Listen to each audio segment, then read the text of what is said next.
What's going on, everybody? Welcome back to My Social Life. This is the podcast where you can hear the real stories behind the people on social media. I'm your host, Jacob Kelly.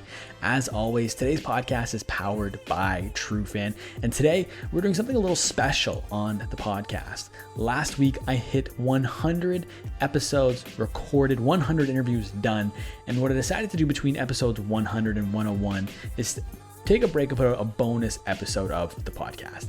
And I did this after 50 episodes, and I'm doing it now after 100. And this episode is called 100 Episodes Later. And what this is my friend Hayden Cashion is coming back on the podcast. He was our guest last week, but he's coming on this week as the host. And Hayden and I kind of reverse roles, where Hayden became the host and I became the guest on my own podcast. And I had Hayden come on and interview me about everything I've done building this podcast. And the way Hayden decided to come at the interview was he went 10 up, or he called it 10 up and 10 down. So we did 10 questions about the podcast and everything that's gone into it over this last 100 episode journey, 2 years plus a journey. But he also had 10 questions just about how my mindset has changed, how my life has changed, and questions about the business I'm building as well. And this was a really special podcast for me. I think this is probably the deepest I've ever gotten in a form of public content. So I think it's going to be really interesting for you to listen to. Like I said, it was a special podcast for me, and I'm really excited for you to hear it. And other than that, if you enjoy this podcast, if you enjoy hearing me reflect on this incredible journey, please consider leaving a rating and a review. The more positive ratings and reviews you get, the more it helps new people find this show. And it really helps to grow the community that we're developing here. And if you're one of the people that have recently found this podcast, welcome. I'm very excited to have you here. This is an interesting place to start. But if you enjoy it, make sure to subscribe and stay tuned for future episodes. I put out interviews every single Monday and takeaways episodes where I sit down solo and break down the most recent podcast episode of the week every Thursday. And one other thing, if you enjoyed today's podcast, be sure to share it to your Instagram story, tag myself at the Jacob Kelly, tag Hayden at Hayden Cashion, and I'll feature you on my account and send you a message as well. And now, without further ado, let's take some time to reflect on the first 100 episodes of My Social Life.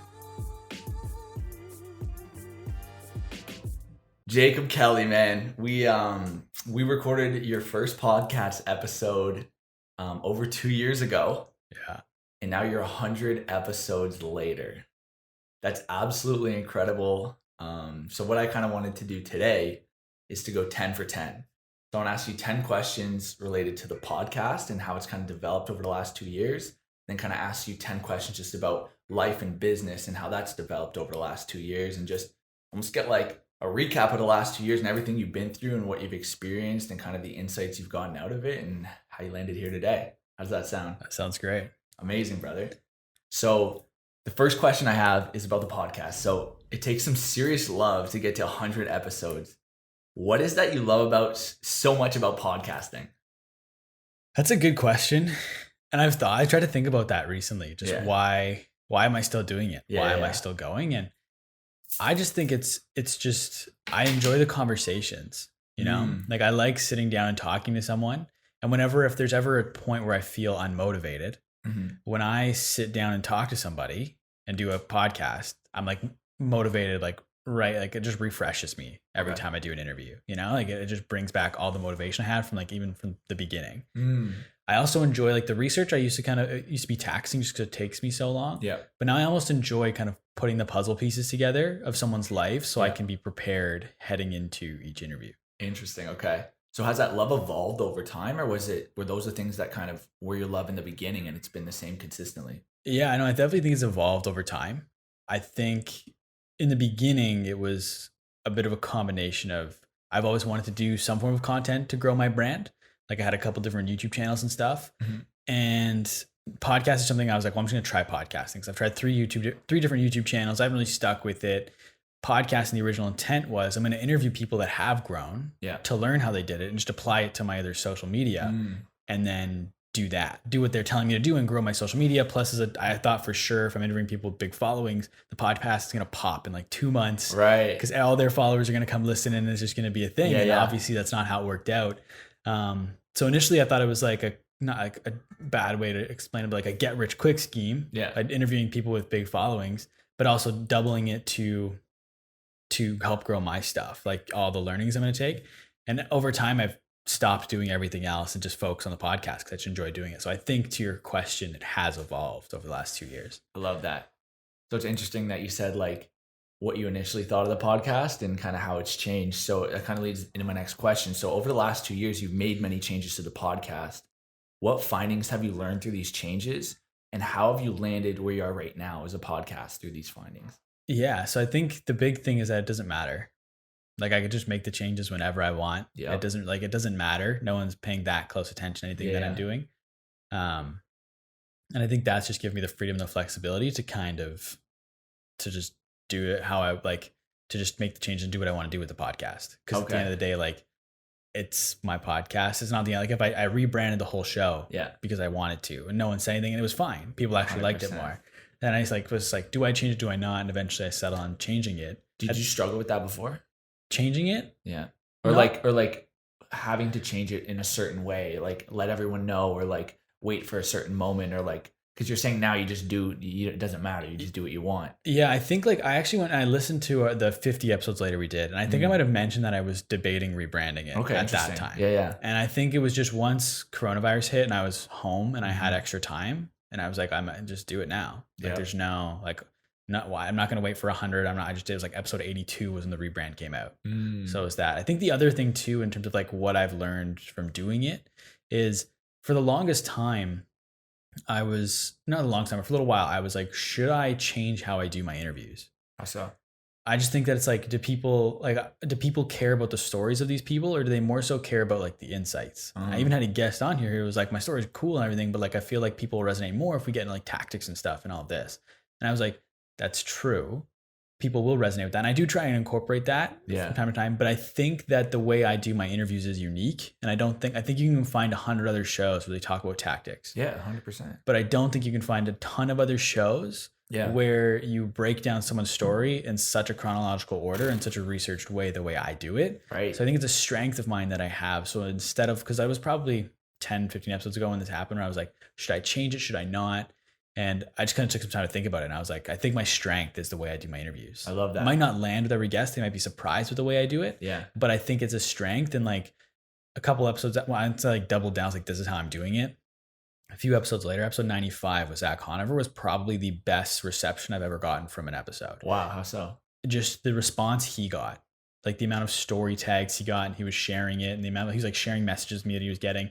And he even put on his story after, he's not doing another podcast until he feels like he's taken the next step in his career and he actually has something to talk about, because it was just like, it encompassed everything. Yeah, there's nothing else to talk about. Exactly. So he's not going to do another podcast, period, until he's taken the next few steps in his life or career and has something to talk about. Yeah. That's interesting. It's almost like an artist with music, right? You can't make that next album until you live a bit of life. So on kind of the note of that, is there anything that you're currently thinking about changing? Because you said you kind of thought about the last thing before for a little bit and made a decision. Are you thinking about anything right now?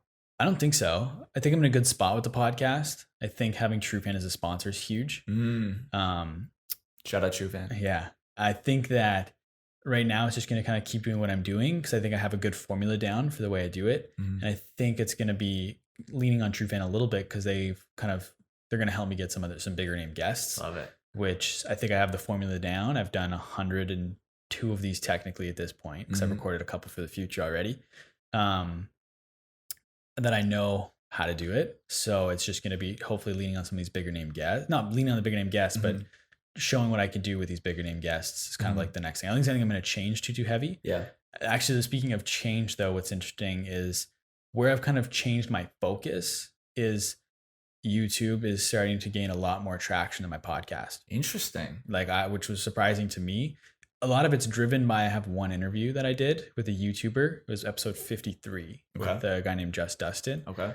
I haven't checked it in about a week-ish, but last time I checked it, I was over 600,000 views. Jeez. So a lot of it's driven by that one video. Yep. But I'm starting to notice a couple of my other videos gain traction as well. Getting in the algorithm, you think? 100%. I love that. Because one thing my podcasts have, which is surprising because a lot of them don't have video. A lot of them, it's literally just a photo with a wave bar on it. Okay. But the average view duration is really long. So for my Just Dustin, I'll use that one as the example, over 600,000 views. The average watch time, it's declined since it started popping and it was really good. So a good average watch time, from my understanding, is 5 to 10 minutes on YouTube. Okay. Is really good. Yeah. My Just Dustin video is an hour and 10 minutes. Average view. Wow. So I was like 600,000 views and over 700,000. 2 hours. Wow. So over 50% of the video viewed. on average. Jeez. So it's like over 700. That's a testament to a good interview. Thank you. It was crazy, and it wasn't doing anything either. Mhm. Like I put it out in October, I think, Yeah. and I wasn't doing anything. And then Jordan McDonald, I think it was episode 74. Okay, yeah, after we recorded, he was like, "Yeah, I was looking at your YouTube channel. Your most viewed video is the one with," and I was like, "Yeah, with Hayden." He's like, "No, just Dustin." I was like, "What are you talking about? The video's like 100 views." He goes, "No, dude, that's 3,000," and it blew my mind. Wow. I was like, 3K? Are you serious? I went on and had 3,000 views, and I was like, "What the hell is this?" And then it just exponential growth. didn't stop. Wow. Like there was I think it peaked in July. Yeah. Like early July, it was getting like 7,000 views a day. Wow. Like it was just going. And was there correlation between Just Dustin posting something on YouTube that was going viral? People were searching for more. You just happen to pop up frequently in that search. Potentially. I mean, most of his videos do really well. Okay. Like we're talking like high hundreds of thousands, millions of views per video. Yeah. Like he's got it down the way he does his videos. But I was just looking at my analytics. I'm pretty sure like a majority of it comes through recommended. Interesting. Okay. That's because one of the key metrics YouTube focuses on is watch time, average view duration. So mine has such a high average view that you're getting recommended to all his fans. It kept showing it to people. Wow. And they kept clicking on it, and they kept staying for a long time. So as that continued to happen, YouTube just kept showing it to more and more people, and people just kept clicking on it. That's amazing. So that's how it's happened. And then it trickles into your subscribers. And then do you see it impacting other videos? Have you noticed that other videos are starting to get more views as well? Or what does that look like? A little bit, but I don't think it's related to the subscribers, which is one thing that's actually concerning about that is Just Dustin's audience is like 6 to 16-year-old boys. Okay. My podcast skews older than that. Yeah, that's a good point. But I still have gotten... What was the episode that you did with Just Dustin? Do you think it would actually hit that age demo? Because you 100%. Typically interview a little bit higher level. No, but that's the age demo it's hitting. And I can see that reflected in the comments. Yeah, but even though it's hitting it, would you say that interview is reflective of that age demo? Oh, absolutely not. Exactly. So they're finding it fascinating if the average view duration's that. Yeah, they are. And I like some of the comments are like, I've never seen him this calm. I've never seen him like this, which is a point that I hit on whenever like people ask me, like, what's your favorite podcast? I don't really have one, but that one's probably like, it's a default answer. Yeah. Just because he's such a big influencer. Yep. And usually how I describe it to people is he's literally bouncing off the walls in his videos. Like he will jump and kick off the wall and push off it. He's just like crazy on camera. Energy. But I got him for 2 hours sitting back in a chair with his arms crossed like this, talking about YouTube analytics and the importance of paying attention. He knows that his viewers, as soon as they hit whatever like the title of his video is, like we do, like we replaced our car tires with Coca-Cola bottles, and it's like as soon as they finished whatever that is in his title, he has 20 seconds to do his outro before his viewers are gone. Right. And he just knows. Wow. So he just has it all down to his science, and so it's just a mindset and a perspective you never ever. So it was like his first interview like that. It's interesting too that I feel like you're one of the people that can get him to that place because you're typically a calmer person. You have a calming presence, and so he might be the type of person that he can turn it on, or he vibes off energy, right? So when you're the calming presence and you're leading the conversation, it probably makes him kind of get to that level as well, which then opens up a different element for him. 100%. Was he really thoughtful in the interview? Very much so. Yeah, very much so. And I think part of it too was like he was also up till like 4 a.m. the night before editing a video. So he literally, it was like 10 a.m. we shot the video. So he was just mellow, So he was tired. He was definitely tired. Like there's comments on the video of like the bags under his eyes. And I'm like, yeah, he literally was like nice enough to not cancel after staying up so late just trying to get a video done. 100%. But we shot it in his studio. Wow. Or in his like, he has like a warehouse in Ottawa. Yeah. So I went to his warehouse and we shot it there. And it's like some of the comments are like, if this is the first time you've ever heard him swear and stuff, because it was just like completely different perspective. But I guess it's resonating because it's, like I said, it's still going. Yeah. It's slowed down a little bit. I think it's getting probably 2,000 to 3,000 views a day now. Yeah. But it's still going. Yeah. Like over 600K. And then I have a couple other videos like I did one with a guy named Harry Dry, who runs a email newsletter called Marketing Examples. And that one, I don't know. I think it must be something with the way I tagged the video and like my description, how everything kind of lined up, but it's starting to get recommended. Interesting. And it's pulling probably 100 views. So that's really what you should almost tailor your strategy towards now. Is YouTube. Is becoming the recommended though. Yeah, 100%. Right? Not trying to necessarily hack the algorithm for search, like just people searching, but almost being the recommended of these people's fans, right? How to become that. But the interesting thing with Harry Dry is he doesn't have a YouTube presence. He doesn't have fans on YouTube. So I don't know where that one's hitting. Where's he big? His newsletter. His newsletter, like email. That's it. He has a newsletter and a website, and his Twitter is starting to pop off. I think he's growing on Twitter because he posts his entire articles on Twitter as a thread. so you can consume his full content on Twitter. But yeah, it's about 225. You know what's interesting though is Google owns YouTube. So if his newsletter's through like some sort of Gmail and they can pull that data and then tie it to YouTube and then recommend, I could see that being something potentially. Yeah, I have no idea. So that one's randomly hitting. I did an interview with a guy named Bobby Hobart. And he had a podcast for a while. Yeah.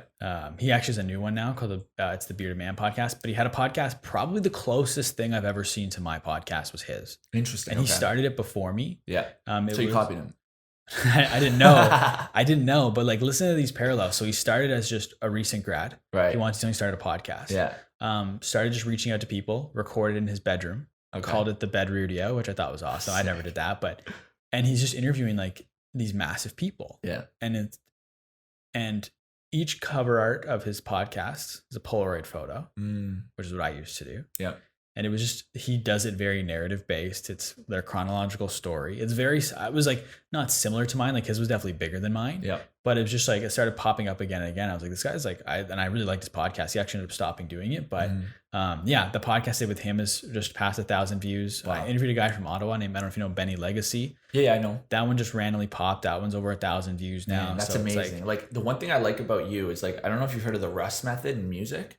Yeah. But it's very similar, right? Where like he puts out so much music and then he'll have a hit that will attract a ton of people because it'll go viral, quote unquote, let's say. And then when people come back to his page, he has a catalog. So, and it actually happened for me the first time I heard of him. I found What They Want. And then I went to his SoundCloud because this was the SoundCloud days. And I started going through his music and literally that night became a hardcore fan. Yeah. Because I listened to like 20 songs and I loved them all. Right. So he's like, because I had that catalog, it allowed people to become real fans really quickly. And then when I wanted to tour, like everyone knows every song because they became fans. They kind of came in through the viral. So that's like the Just Dustin interview, come in through that. And then they could be real fans because you have 100 episodes. Right. Yeah. So I think that's really smart. And then second thing I would say too is like when we were talking about story versus tactics, I think I've told you this before. I may not have said it on the podcast, but when I did the first interview with you, I was shocked by the amount of people that told me the first half was their favorite part, learning about my story. And like nobody really mentioned the tactics side. And in my mind, I thought it was the complete reverse. I'd be like, who the fuck cares about my story? Like, who cares? Like, let's get to the shit that's going to help you grow a business, right? But it was reversed. And I guess it's just like people always talk about storytelling and marketing, right? It's just impactful, hits people in the emotional center. So I think that's kind of interesting insight. And I think like going the story route is super smart, and especially because you do your research. The only where I hesitate with that, I mean, I'm committed to the stories. It's what I'm good at. Yeah. It's how I think it's my strength, like I said. But my thing is like, do people resonate with stories of people they don't know? Because part of the thing, you think? But it's like, because you resonate with the story, not the person. Sorry, not resonate. That's a bad way to explain it. So like in terms of clicking on a podcast, I find most of the podcasts I listen to is people I've heard of before, for the most part. But if it's someone I haven't heard, it's like I'm not really gonna click on it because I don't know who they are. But you're pulling from their fan base. Yeah. But the thing is like, if I pull from someone's fan base for one episode and then I'm pulling for someone else's fan base for the episode after that, is a fan base I pulled from the previous one going to be interested in that second? I think you have to sell them on you as the podcast host and how you make people open up and give good insights, right? So I think like they tell the story and then you question them, make them dive deeper and pull out real insights on the pod.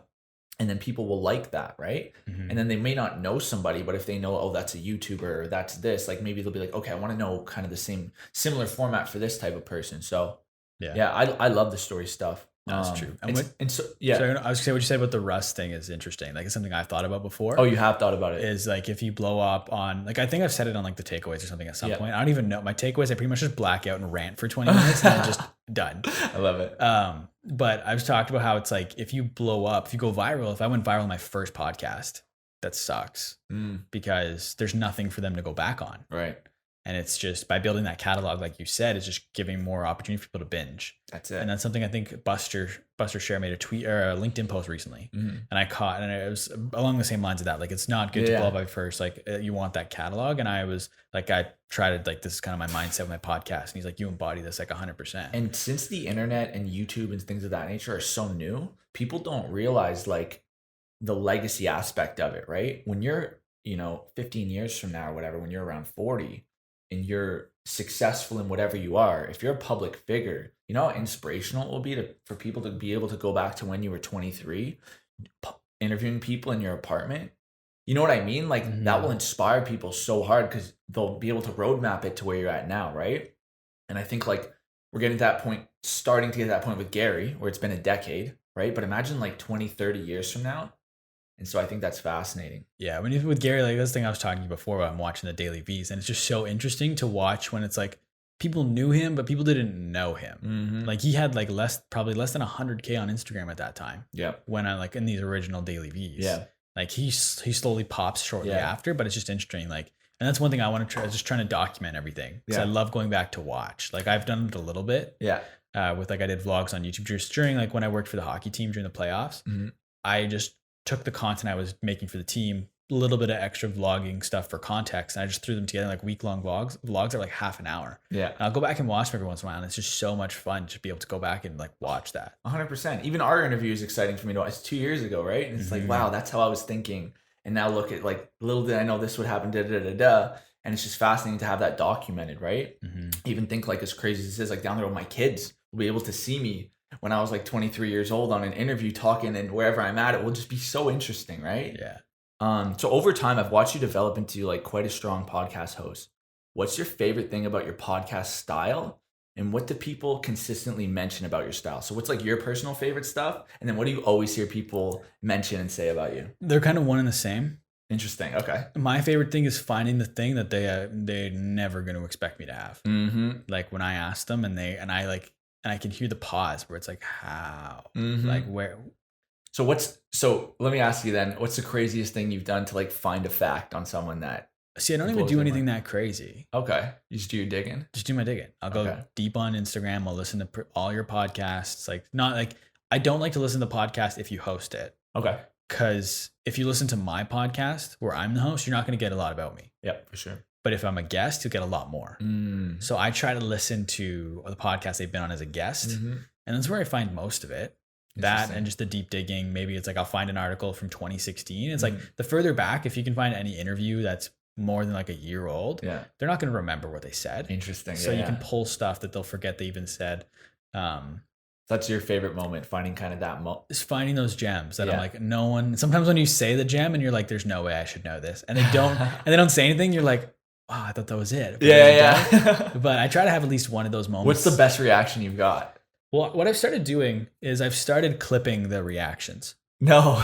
So I have a folder in my like podcast folder of just like, I just call it guest reactions on the It's whenever I ask something and they like call it out. Interesting. They call out that I've asked. And it's usually like the one that started popping up multiple times. It's happened 3 or 4 times now, as I've been compared to Sean Evans quite a bit. So by everybody else, that's what they kind of see in you. Yeah. A similar style. Yeah. And are you a fan of him? Like, do you think that you've picked up things like him, or do you think that you're just naturally how you are and it just happens to be comparable? I don't think I picked things up from him. I think watching it, like watching Hot Ones now, like maybe like I didn't realize I was doing it when picking up some of his tendencies. I'm a fan of Hot Ones. So when I watch it now, there's some stuff where I go, oh, fuck, yeah, okay. But I think where I was influenced the most, and it was only recently where this clicked. Yeah. The reason I do my podcast the way I do it is because when I first got into podcasting, the one that Gary Vee was the first one. But then when I really got into podcasting, it's probably like the 8 months leading up to me doing mine. Yeah. All I listened to was How I Built This, which is similar in the fact that he just walks through the story of how people built their companies. Right. Okay. From the beginning to even before they had the company to now. And there's a little bit more production in theirs, and they kind of do it a little bit differently than I do. Like they definitely do a sit down interview, but they edit it but more heavily. Yeah. So there's transitions and stuff versus mine is just straight. Yeah. But that's probably where my podcast came from, is How I Built This. Influenced me, and I didn't even realize it. It was only until recently I was thinking about it when I downloaded an episode again, because I hadn't listened to it in forever. I kind of fell off of it. But I listened to it and I was like, this is where the way I do my podcast originated. And I didn't even realize it. So Sean Evans, I see some similar tendencies. Obviously, he's like one of the best in the world. So I'm not saying we're close. But maybe him a little bit influencing me without me realizing. But where my podcast really what it came from was How I Built This. Okay, I got you. Okay, well, I have a challenge for you. By episode 200, you have to have Sean on the podcast and call it like Battle of the Personalities. Yeah. And just see who's more like the other one? But since I started clipping it, I have 3 or 4. One's like you remind me of Sean Evans. I feel like I'm on Hot Ones right now. Yeah. Someone even tweeted that this was I felt like I was on Hot Ones during his interviews. Make I a montage, it, tag them. Elliot Robinson was Elliot Robinson was a fun interview to do. Yeah, and he was just so nice and very like complimentary about like just complimenting me after the podcast. Right. Okay. He compared me to Sean Evans on his Instagram story. He even took a video after and posted it. So I have some content that I've saved. You have to make a montage of it. That's what I'm thinking. And then just spam them until you get into contact with them. Because that's hilarious. There's nobody else that probably has that, right? Like it's actually unique and they'd love it. Mm-hmm. And then you probably swing like a 30-minute, 40-minute interview with them because 100%. Of it. That's the thing though. I get stressed when I only have 30, 40 minutes. My podcasts now take an hour and a half usually. Yeah, for sure. But the 30, 40 minutes makes it a challenge. Okay. So I got a question for you that is something that I've always wondered, just because I know multiple sides to you, right? So do you consider yourself an introvert or an extrovert? And then based on that answer, what are the pros and cons of that in terms of being a podcast host? That's really interesting. And I have thought about this. And I'll tell you why I'm asking you, right? Because what would you think I am? I want to say publicly, people think you're an extrovert, but I want to say you're an introvert. So I took a personality test and I'm 51% introverted and 49% extroverted. Interesting. So pretty much on the borderline, but 1% or 2% more introverted. So now I want to kind of pose it to you. What would you think? I think I used to be more extroverted than I am. Okay. I think I'm more introverted now than I used to be. I think I don't know if that makes sense, but I think if I need to, I can turn on being an extrovert. That for sure. But naturally, because you understand the benefits of it. Yeah. Yeah. And I used to be that way. Mm-hmm. Like through high school, I was extrovert for sure. Oh, okay. Interesting. And I don't know where the switch happened. Yeah. But I've just become more introverted over time. And I think that's just where my natural tendency is now. Mm-hmm. So I think I'm a little bit of both with the ability. I don't know if I can if turning on being extroverted makes sense, but I feel like I'm just more naturally an introvert than I used to be. Yeah. But if I need to be extroverted, I can. It's not like a fear of mine. It's putting 100%. Myself out there. But yeah, I definitely think I want to say I'm skewing a little bit more introverted than I used to. And that's just kind of where I am. Yeah. And you think that impacts the podcast from the pros and the cons of it? I don't think so. I don't think I've never been afraid to ask someone to come on the podcast. I've never been afraid to interview someone. Yeah. Part of that being though is part of why I'm so comfortable when I talk to a guest for the first time is because I've listened to so many interviews or videos that they've done. Yeah. I feel like I already know them. Because for the last, we'll say week leading up to it, all I've consumed is you. Interesting. Wow. I know what you sound like. I know your tendencies. I know what story you bring up. I know this question will make you say this. So it's by the time I sit down, it's a lot more calculated than they think, right? Yeah. Because they don't know you, but you almost feel like you completely know them. 100%. And do you kind of know what they're gonna say sometimes? And there are times I ask a question knowing the answer to ask my follow-up question. Interesting. So you're setting up the finishing move. Yeah. I like sometimes. That. So it's smart, just man. Yeah. So it's probably more calculated than most people think. My research process is probably as long as it's ever been now. That's it. And it's not on the podcast you make that apparent, right? No. You're not so I was really digging and I found this one thing about, you know what I mean? You just kind of say it and no one ever would know. Yeah.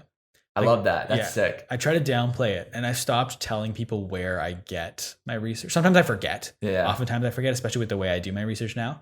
I used to remember where I got stuff from. Yeah. But now I just more often than not I forget. But if I do remember, sometimes I just say I don't remember. Yeah. Just because it adds to the effect of if I tell them, they go, oh yeah, that makes sense. Now I know where that came from. Yeah. But if I don't tell them, they're going to be wondering where did you find that? Interesting. So it just kind of adds to the effect a little bit. I love that. Yeah. And I think that being introverted actually makes your podcast more about the guest, right? You're not trying to steal the show and be the big personality. It just kind of allows you to almost lead everything and set it up, right? You're almost like making a movie or a piece of music and you just know you're the producer. Which I think is interesting because especially if you ask my girlfriend, I have no problem talking about myself for hours. Yeah, but you might know the room you're in, right? You might know that that's not going to be the value for the audience. You have this guest for an hour, and you want to squeeze the oranges. And that's where it is. But I think naturally, I'm able to talk about myself, and sometimes that's where I lean to. Yeah. Oh, interesting. Okay. think part of that is just my Nana. I think my Nana gave me an ego. I was really not realizing that yesterday as I was talking to her, and she was just complimenting me on like the smallest little things. Like, this is why I have an ego. This is why I seek validation on occasion, is because of my Nana. But shout out Nana. Yeah. But I think, yeah. So, but on the podcast, I just know I have them for a limited time. Right. So I've become comfortable in that. Like, I don't need to talk on my podcast. I try to talk as little as I can. Yeah. Because it's not about me. And that's where the takeaways came from, is I just need a minute so people can. That can be about you. Not just about me, but I want people to be able to connect with me to that point of people need to connect with me as an interviewer. Yeah. Yes, they can through the style, but they still don't really know me. Yeah. Okay. So the takeaways is a chance to give people kind of my perspective, and they get the chance to hear from me a little bit. Yeah. Okay. Okay. I got one for you, and don't overthink it. You just got to kind of go with it. So when you look back on it, what moment on the podcast always instantly makes you just smile, just thinking about it? The smile. Yeah. Just like, I don't actually, I mean, there's so many. Yeah. Caleb, probably my favorite moment on the entire podcast, or my favorite clip. Okay. I think I said this on the last one, but it's just forever and always will stand out to me, and I always get chills when I watch it, is Caleb talking about how he used to watch Gary Vee videos and now he makes those videos. Right. And he's talking about being in his apartment, barely making it. Wow. And he's like, he does this like motion when he says barely making it. Yeah. And he's like, and now I'm here. And it's just like, every time I think of that one, it makes me smile, it makes me chills. It's one of my favorite, but it's also like, but in terms of what the podcast, like, I don't know. It's just, it's hard to think of like a moment. No, that one definitely impacted. I mean, you knew what his hands did when he said it. Like, that's clearly how much like you've studied that one and go back to it. I mean, it's also probably just because like when I cut the clips, like actually another moment that I have down to a science, it is burned in my brain forever. And I wanted to bring it up last time and I totally forgot, is you talking about Instagram photo shoots. Oh, interesting. I have the phrase, change or switch the shirt now, switch the shoes. And that is just like stuck in my brain for forever. Probably because like when I edit them too, like I just rewatch the same clip when I'm editing it. Yeah. But that like the way that we gotta put what you just did side by side with me saying it. Yeah. You had like, I think you grabbed your shirt and you might have pointed at your feet when you did it, but it's just like stuck in my brain. That's another one. Man, that was such a hustler mentality of just get a bin. Yeah. Like tons of shirts, tons of pants, tons of hoodies. Grab a tub. Yeah, a tub, bro. Yeah. There was like one of those massive Tupperwares like moving in and out of houses almost. Yeah. And it would just be packed, just sitting on my back seat. And we just hit up every location, switch all the outfits, and that would be the day. And you'd have like 3-4 months of content. Yeah. Like 4 hours. Yeah.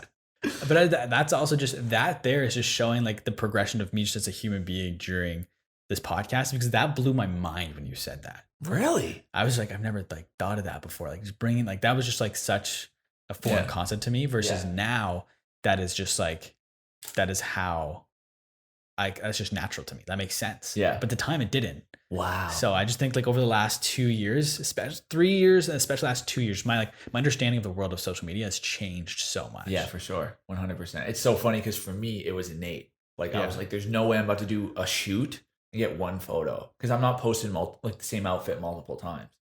So I was like, we got to hack this or else like I'm just not shooting photos, I guess. And I never like had that mentality, and the way I think now is developed over the last 3 years. Yeah. I just think growing up in like, I grew up in a smaller town. And so like where'd you grow up? I grew up in Portage, La Prairie, Manitoba. So I grew up in Ottawa until I was 9. What's it called? And then I moved to Portage, La Prairie, Manitoba. Shout out Portage, La Prairie, Manitoba. I lived there. Then I went I lived here till I was 9, moved there till I graduated high school, spent my senior summer there. And then I moved here, went to college. Okay. But I can remember like wanting to be a YouTuber, but not fully and granted it was early 2010. So it still wasn't like, it wasn't where it is today. Yeah.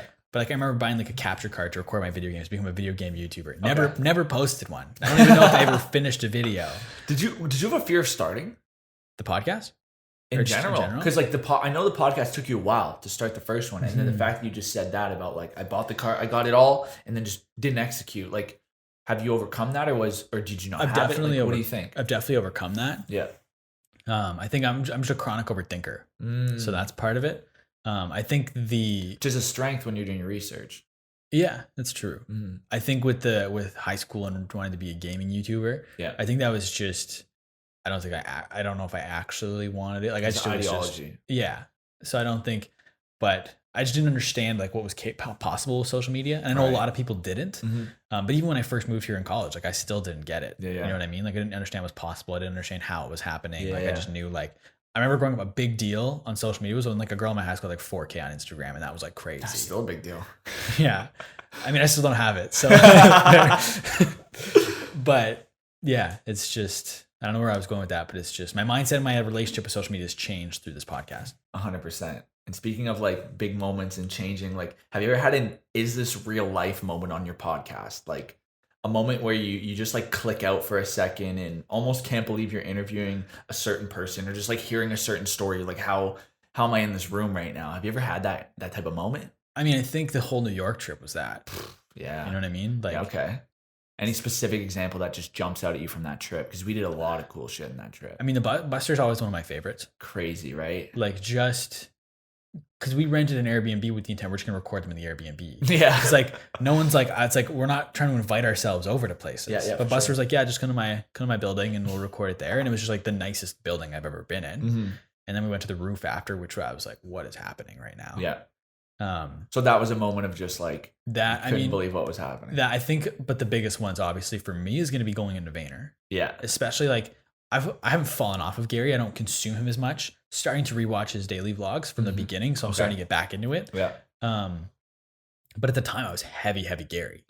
Like all I watched, I was listening to Gary all the time, and all of a sudden I'm in the building where I've watched these vlogs. I know this space because I've watched it on my phone or my laptop so many times, and I'm actually here. Yeah, exactly. And then we go into his office and like that, and just talking with like it's just the Brandon Hatcher podcast too, of like, because Caleb, we didn't actually go up to the Vayner floor. We were in Pure Wow. Record with Caleb. But then Brandon, we met him in Vayner. He took us for a full tour. We talked with him. We recorded for like almost 2 hours, and we talked to him for another 2 hours. We were there till like 9:30 at night. It was late. Yeah. Like everyone was gone. It was like dark, but then he took us into Gary's office and we got those photos. Like that was probably another pinch me moment for sure. 100%. When did the door handle thing? Yeah. Where he's like, do you think we're it's at locked? Gary's office and he just looks at us and puts his hand on the door handle. He goes, "Do you think it's locked?" I'm like, "I don't know." And he cranks it and it's unlocked, and we're like, "Let's go." Yeah. I'm trying to think if there's been any recent ones, because it's like we're 100 episodes in now. I can't keep talking about New York anymore. Yeah. Hopefully there'll be an LA trip at some point. Soon. Hopefully. When COVID's done. Yeah. I think that'll be a lot of fun. I think there's some people I want to meet that I've like met through the podcast in LA but it's remote because they're in LA. 100%. Yeah. But I'm trying to think of like some pinch me moments. I think just Elliot Robinson just saying like being as nice as he was like not going to pinch me moment, but it was just like, it was like validating. But I think just the one that the New York trip's always forever and always going to stand out. Yeah. Especially because it was so early in the podcast, right? 15 episodes seemed like so much at the time. Yeah. 15 episodes was the goal. I think by the time we left, I'd recorded 21. Yeah, we got 10 there, I thought. Yeah, we got 10 there. So it was 22 to 31. Parviz was 22, Brandon was 30, or Lindsay was 31, Brandon was 30. But yeah, that whole trip was just crazy. Do you find like the more you meet quote unquote cool people, the more you just realize they're normal people, and therefore like it's not as much of a pinch me moment because they're just regular? Yeah. That's definitely part of it. I think like that's something that like I think I adapted to pretty quick. I think after New York is when that would have set in. When I realized like these are just people, you know. They were all just no one had an ego, right? No. And that's part of like when I sit down, like one, it's the research of being like I know them, but two, it's just a person. Yeah. Like, it doesn't matter how many followers you have, whatever, like it's just another person to me. And it's also, and I think that ability helps me with my interviews because it doesn't make me afraid to ask people questions. Yeah. You know what I mean? Like 100%. Some people, there was someone that asked me about like, how come you asked the person that question? And I was like, I don't know. Like I just did like an episode. Like there was actually one where I caught myself like, as if you just asked someone this question. It was someone I'd had on the podcast before. It was episode 102. Yeah. And it was a similar situation to you where he originally said he was going to finish school on the original podcast because of his parents. Right. His parents wanted him to graduate. He ended up dropping out from when we last recorded to when we recorded the follow-up. No way. And so I was like, how was that conversation with your parents? And he just was like, oh, it was good. Like they understood it, but like everything. But I was just like, I just asked that question, like whatever. 100%. But as I was asking it, I was like, dude, why are you asking this guy this question? But it was good and it landed well. And it's like, I think as long as you're not being disrespectful, like 100%. If you're on a podcast to explore someone, you know, they agreed, they know what they signed up for, you know, as long as you're not crossing any weird lines, like that to me is a completely like great question. Yeah. And I try to like, it's going to help a lot of people hearing that. And I tried to not calm my guests down, but I try to reassure them before we record. Like I like to tell people that I'm not here to try and get you with any questions. Yeah, like yeah. I'm here to tell your story. 100%. This is going to be about you. So there's nothing that's going to surprise you. I'm not Yeah. going to try and get you with anything. 2, talk as much as you want to. Yeah. We can take it out after. Right. We can't add it back in after. Right. And I took that part. That's the thing Tim Ferriss tells his guests. So I stole I that. just got goosebumps when he said that. That's fucking smart. And so when I always go, I will send you the podcast in advance. Yeah. You have final edit. So if there's anything you say that you don't want in there, it comes out no questions asked. Mm-hmm. So that probably just like puts them at ease, and they know that they can say whatever they want. 100%. And it might not matter if they'd be like, actually, I don't want that out there, which happens on occasion where I have to pull stuff out of podcasts because people don't want it. But more often than not, that doesn't happen. So another one of the questions where I just want to hear a response. Don't overthink it. Don't overthink it. I'm going to try. So when I ask you, what was the most memorable podcast of your life? What immediately comes to mind? Couple. Okay. Just Dustin comes to mind, Yep. obviously, like I said.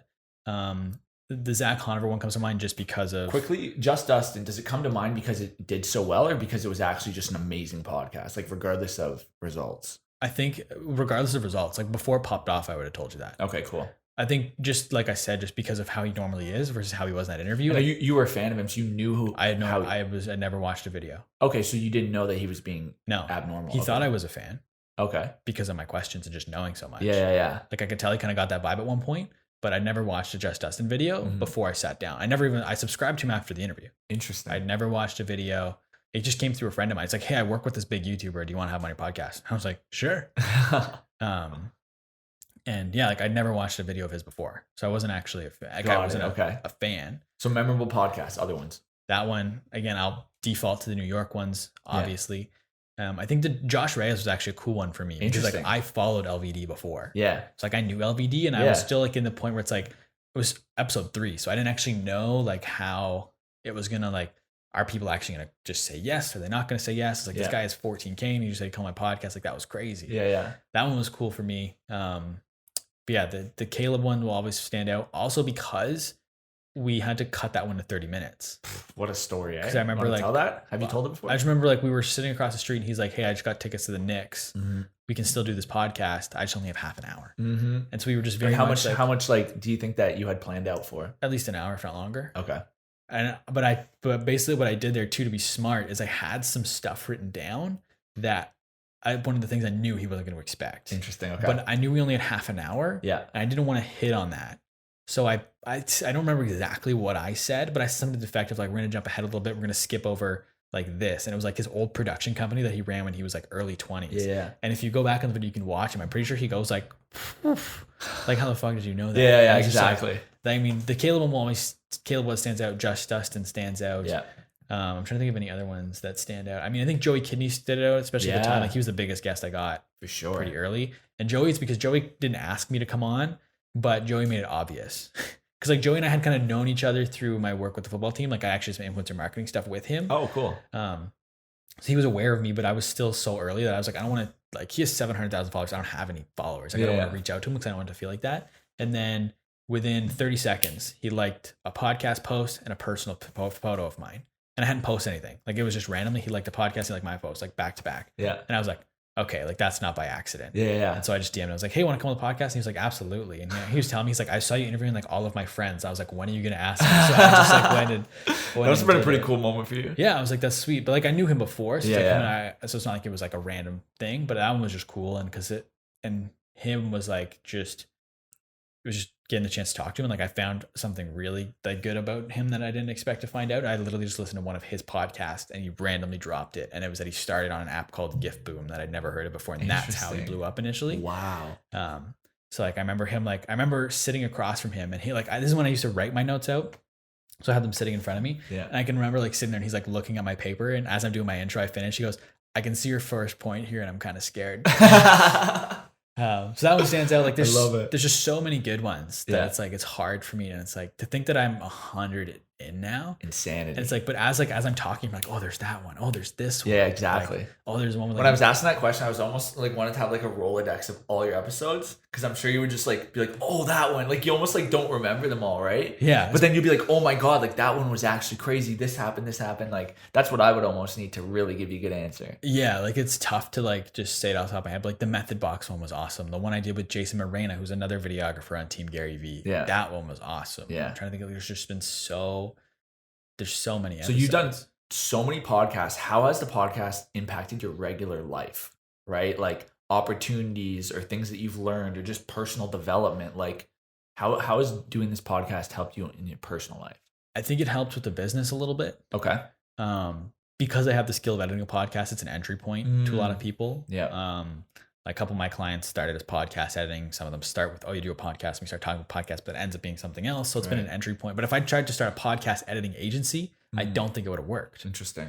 So there's been that. I think it's just like obviously the amount of time I put into it. And like every time I record, it's like, it has to be like quiet on the set in the house, right? Yeah, My girlfriend can be cooking in the background or something. So it's just impacted my life in just terms of a time commitment. I have to do it. Yeah. It's impacted my life because everyone knows, like especially in the first year of the podcast, it's all I talked about. Yeah. Everyone knows I have a podcast. So people I love that, so people man. know, like whenever I talk to people too, though, it's just like whenever no one knows what to talk to me about, they're just asking about my podcast. Yeah, exactly.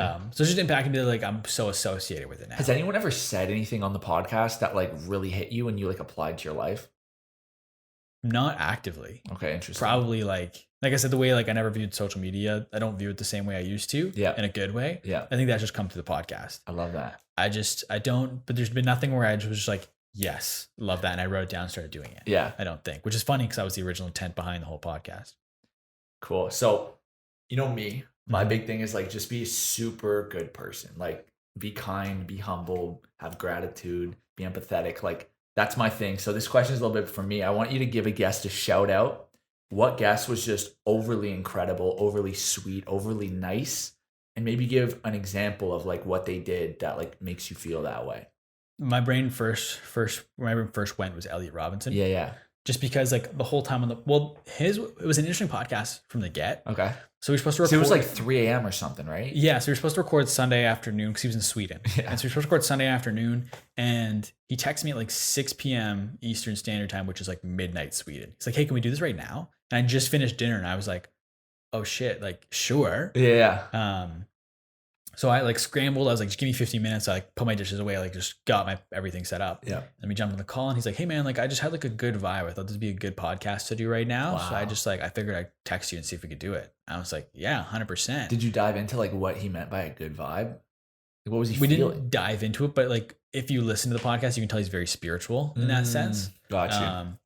And so we had a really, really good conversation. And like I said, he complimented me multiple times just on my research and stuff. Yeah. And he was thoughtful with his answers. Like there was times where I'd ask him a question. He'd go, can I just have a moment to think about that? And Interesting. I'd be like, for sure. And then we'd just sit there in silence for like 45 seconds while he No thought about way. the question.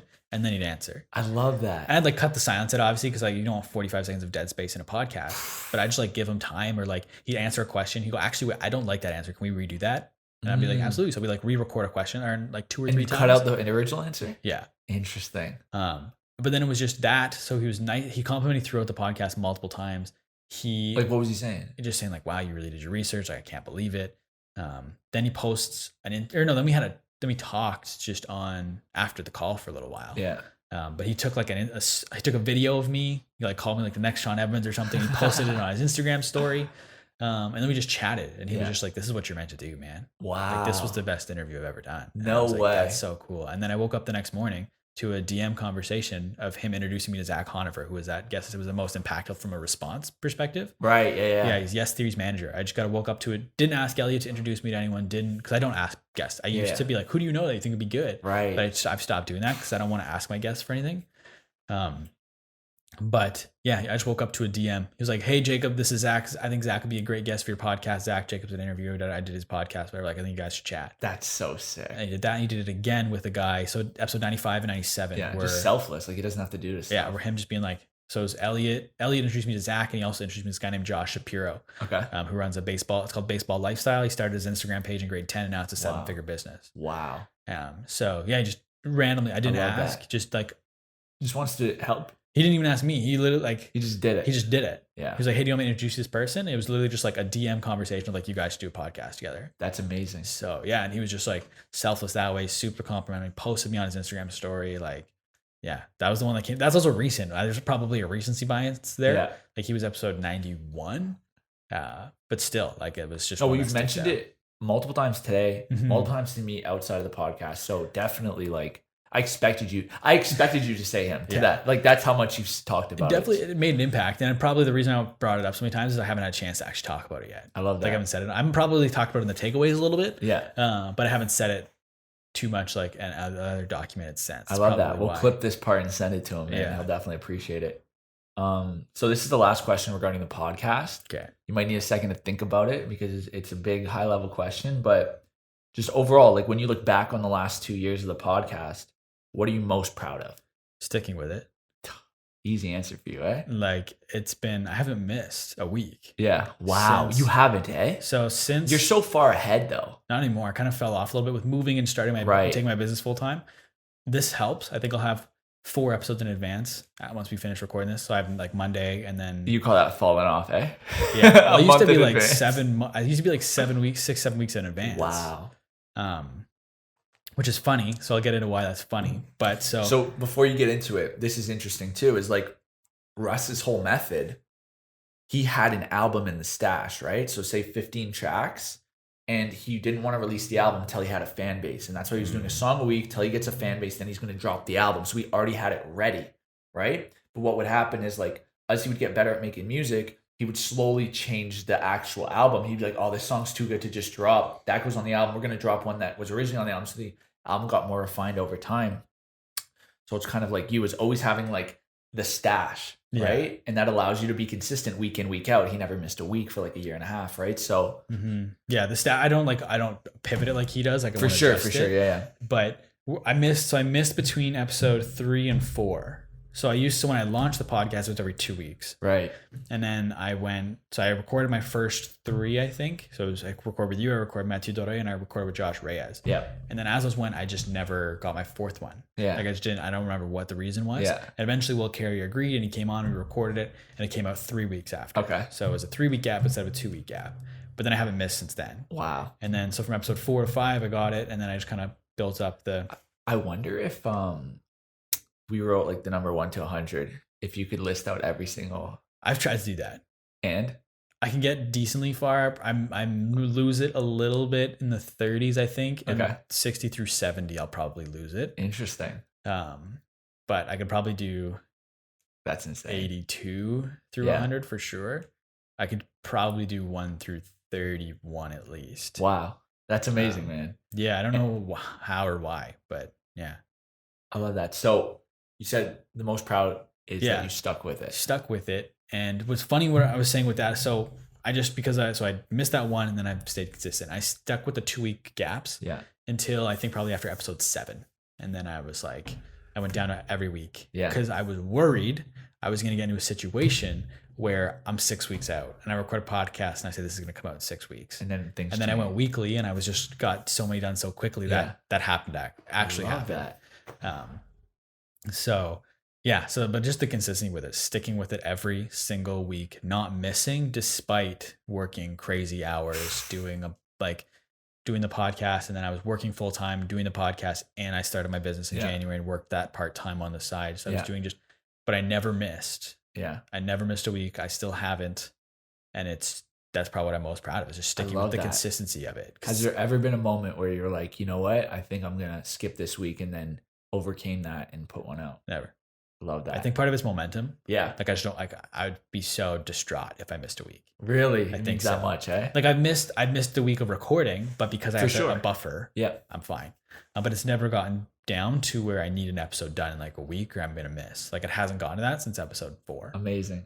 So now I want to transition to kind of business and life over the last 2 years since we recorded the first episode.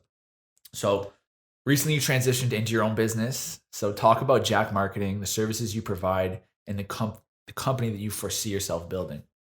That's an interesting question because I'm still at a crossroads of what that company looks like. At this moment. And even if you have multiple visions, you can kind of layer those out. So what the company is just a marketing agency. Right now I'm running it as a solopreneurship. So it's just me on my own. I don't have staff right now.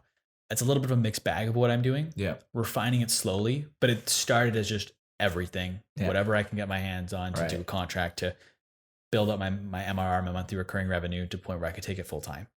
So I was doing a little bit of everything. So social media management, podcast editing, YouTube editing, blogging. Yeah. And it's still most of that, but I'm trying to refine it to more so the social media management strategy, some consulting stuff. So right now I do mixed, like I said, mixed bag. I do a lot of social management, a little bit of basic social graphics creation. Yeah. I don't do photography or videography. That takes so much time. So I have it in all my contracts that I don't do that. Yeah.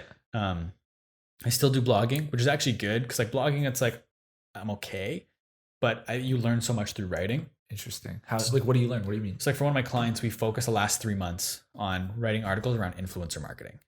So I've been writing 2 articles a week for the last 3 months on influencer marketing. Okay. And I feel like just my understanding of influencer marketing is miles ahead of where it was originally. Because I've been writing 2 times a week for 3 months. That's amazing. And because I'm researching to put the articles together and I'm just kind of figuring it out, and I bounce it off people at the company, and they have some really like people that have done a lot of influencer marketing. So I'm learning just by talking to them about it. And one of my other clients, I do influencer marketing for them. I'm managing the influencer marketing. So you see both sides. I see both sides, but I'd already been doing the blogs for so long that it was like I knew a bunch of stuff that I probably wouldn't have known had we started it earlier. Interesting, yeah. So I do blogging, I say influencer marketing management, I do some social consulting, I do social strategy, I do social management, I do some copywriting. So it's a little bit of everything still. But focus on digital marketing, kind of the main thing right now. Was there a step between that? And so you're refining your products right now, your service offerings. Yeah. And then in the future, like, do you have a vision of what you foresee building, or you like have multiple kind of ideas in your head that you're still dabbling with? What do you so it's think? multiple ideas, and so one, I'm pretty much at capacity. Okay. Like when I quit my job, I think I had 2.5. I had 2 clients like that I was recurring. One was like a part-time type of thing. Got it. I went from that to 5 in about 2 weeks. Wow. And now I'm about to hit 7 or 8. Yeah. And that's like it. Like I can't go above that. Yeah. And so do I cap it? Don't take any more clients. Understand there's a demand for the work I do and let the demand drive the price up. Right. I don't know if I want to do that.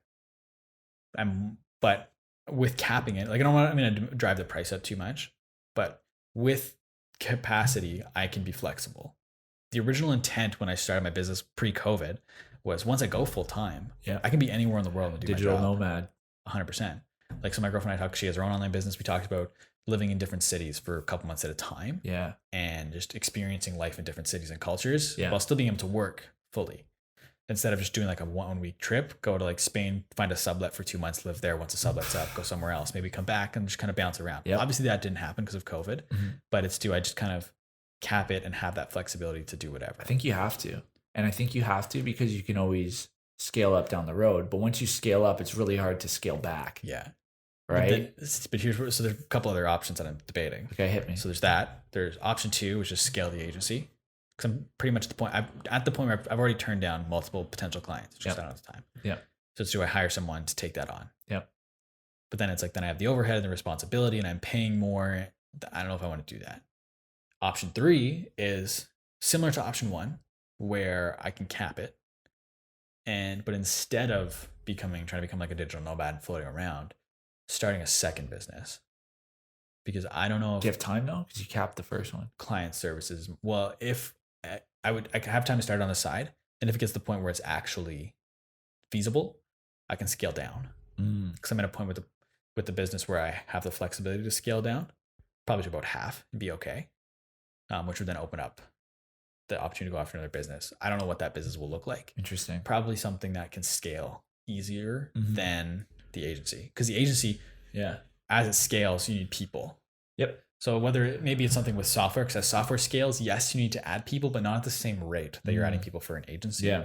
So it's just something like that can scale quicker, that I can still have the flexibility. So it's like, I'm trying to figure out, do I just cap it to be a digital nomad? Do I just lean into it and build it? Or do I cap it to start a second business? And also, like, you could scale small to people that work for you, right? Yeah. And then still be able to be a digital nomad. You might need to take a little bit more time here to work out the kinks of working with the team, but like it's a fully remote style potentially, right? So there could still be that option. But the way I see it is like, it's always harder to go back than go forward, in my opinion. So while you're here, if you have that ambition, like I would just taste it. You know, obviously COVID's hindering it, but all things like if that goes away, then you got to roll with it and then feel it out, because you'll know once you experience it, and probably like you'll love it. And then one day you'll be like, you know what? I want to go bigger. Yeah. And then it's time for a change, right? But I'm already like, because when you and I talked, because you were talking about when you took the jump, it was almost like the next challenge. Yeah. Right. And I feel like I'm already at that next challenge, which I wasn't expecting to hit so quickly. Yeah. Slightly arrogant to say, like, I don't understand client services fully yet, but I feel like it's just like, I don't want to get too comfortable and sit here at my capacity and just do that. You know, it's what I mean? Calculated though. Yeah. Right. If you can't travel, you can't travel. Yeah. That's true. But I know, but yeah, so I'm still figuring it out. But those are kind of the three things I'm kind of debating right now. Interesting. I love that, man. That's going to help a lot of people, because I'm sure there's people that are kind of in this similar situation and maybe not thought that other people are experiencing it. So similar to the podcast, as you learn, you make changes to the company. Have there been any early learnings that have made you pivot things within the company? Made me pivot. I think I'm trying to think of what I've pivoted in the company. Nothing too crazy, I don't think. I think I've just become more comfortable. I think actually the one big thing I will say is never apologizing for my price. Like 100%. I just put it out there, and it used to be like, I know this is a little, like, you send it, I know this is a little high, but No, I send it. That's my price. Yeah. I don't need to hedge. I don't need to apologize. Yeah. This is my price. And you have the leverage to do that. Yeah. Because you're at capacity. Yeah. So this is my price. Like, maybe we'll haggle and we'll go down a little bit.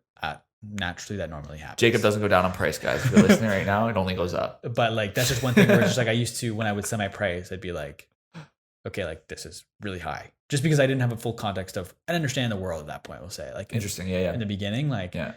And I'd like hedge when I'd put it out there. Yeah. But now it's just like, I put it out there. And if they don't like it, then we'll talk about it. Yeah, 100%. You know what I mean? But the second you open that door to, I know this is high, or I'm hedging to some degree, they know they're like, I open the door to lower the price for them. 100%. So, and the way I see it too, especially when you get to the place where, you know, you're not reliant on the next client, like you're in a comfortable place, you know, you have the leverage to say no, and you have a lot of times the case studies to justify why it's that price, why other companies will pay that price. And then also you kind of get the learnings of like, you know what, this price makes sense here, but it doesn't make sense here, right? In this industry, it might be too high for a coffee shop, but for a tech company, it's fantastic and it works. And so as you learn, you kind of like refine your business and kind of point at different places.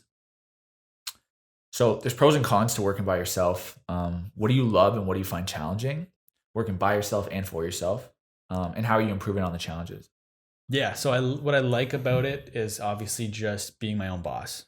And I've wanted to have my own business for like as long as I can remember. Yeah. Not necessarily fully understanding what that meant growing up, if that makes sense. Okay. I can remember grade 5, I was 10 years old. We did like a careers project. Yeah.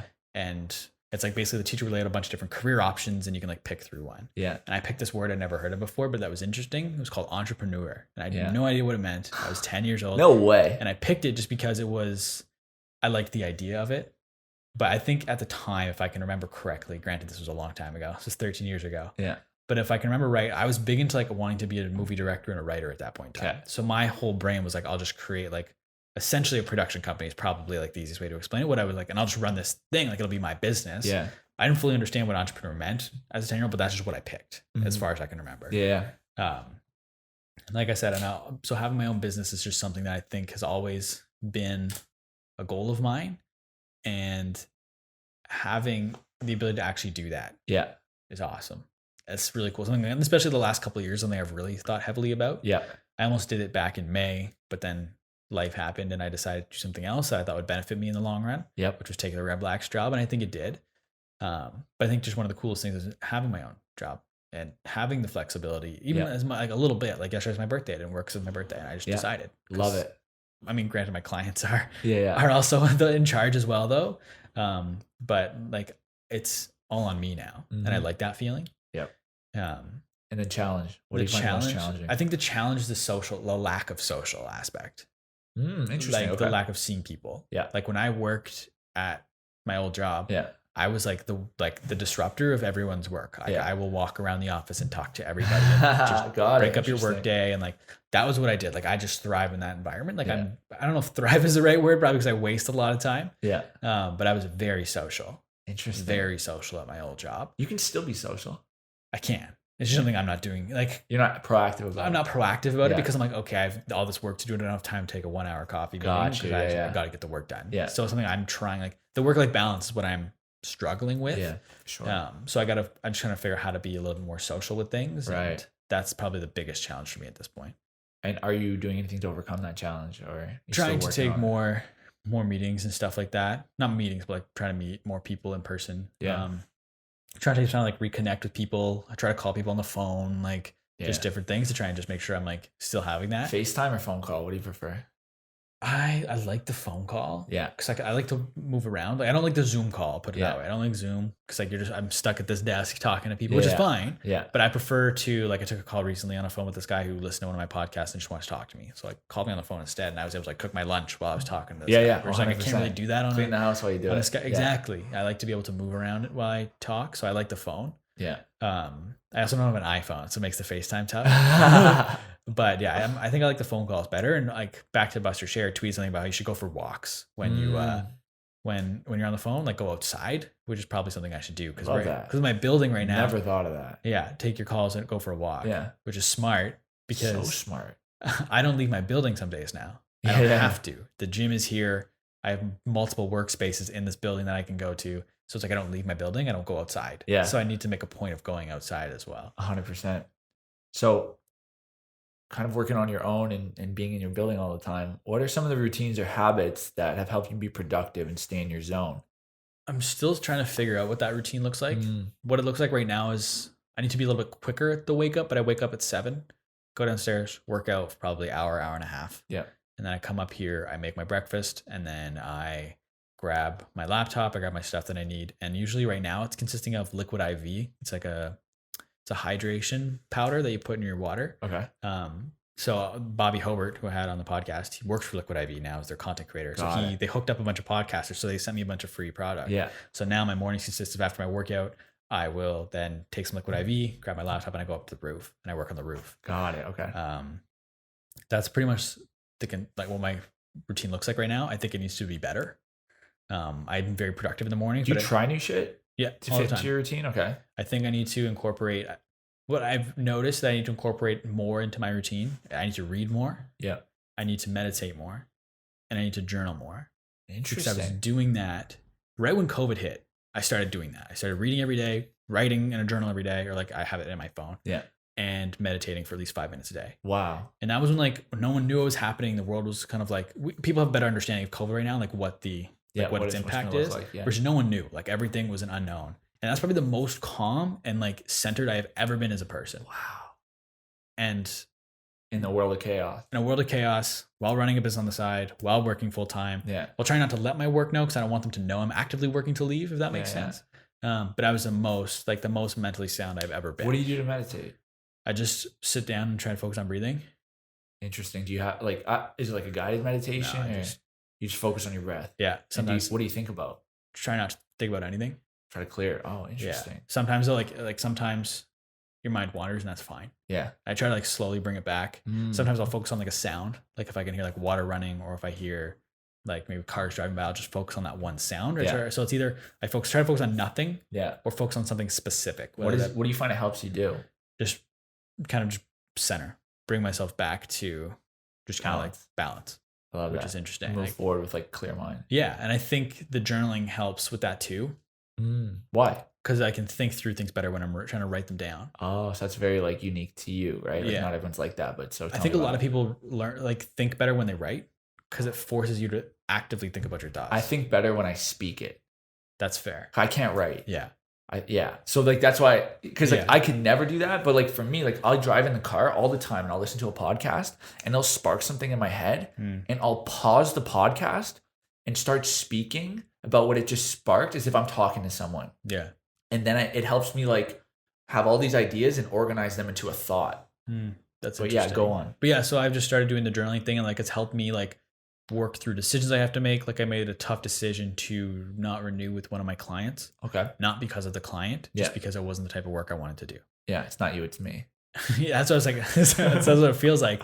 But it was a difficult decision for me to make. Yeah. And like I kind of knew it, but I didn't want to like admit it to myself because I didn't want to. Tell me about that feeling as soon as you sent the email or the call or.